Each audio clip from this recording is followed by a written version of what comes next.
तो पिछले क्लास में हम लोग 5 नंबर तक किए थे। 6 नंबर का क्वेश्चन है, if angle A and angle B are acute angles such that cos A is equal to cos B, then show that angle A is equal to angle B।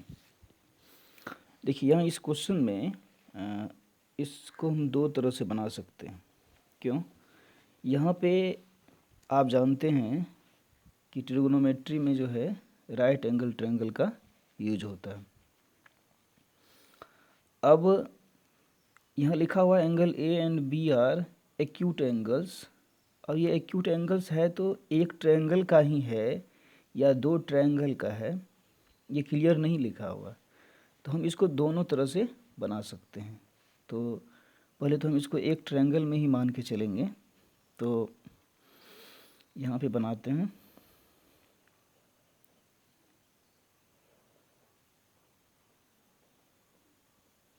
Angle A और B क्या है? Acute angles है।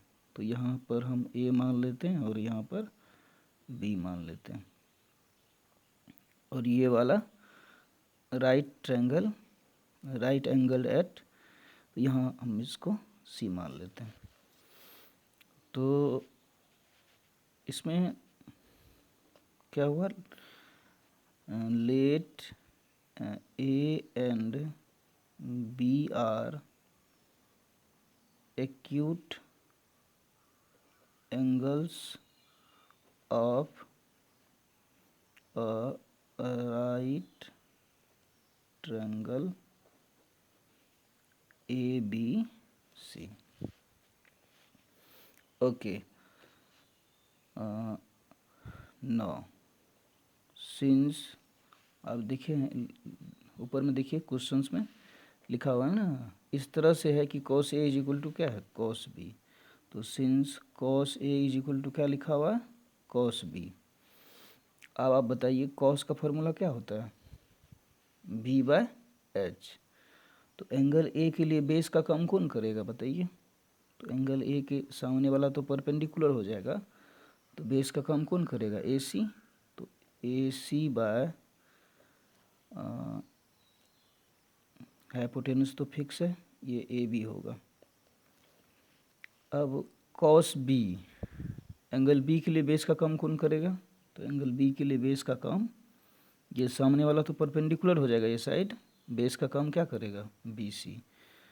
तो BC bye AB।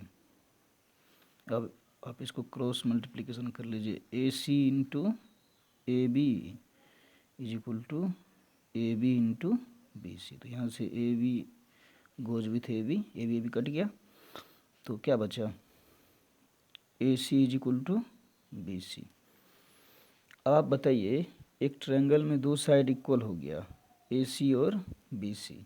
तो AC और BC equal हो गया, तो आपको एक थ्योरम पता है कि एक ट्रायंगल में अगर दो साइड्स इक्वल हो तो उसका अपोजिट एंगल भी इक्वल होता है। तो बताइए AC is equal to BC होगा तो क्या होगा? तो यहाँ बच जाएगा angle A is equal to angle B। AC के सामने वाला साइड एंगल कौन है? B है, और BC के सामने वाला एंगल, BC के सामने वाला एंगल A है, BC के सामने वाला एंगल A है।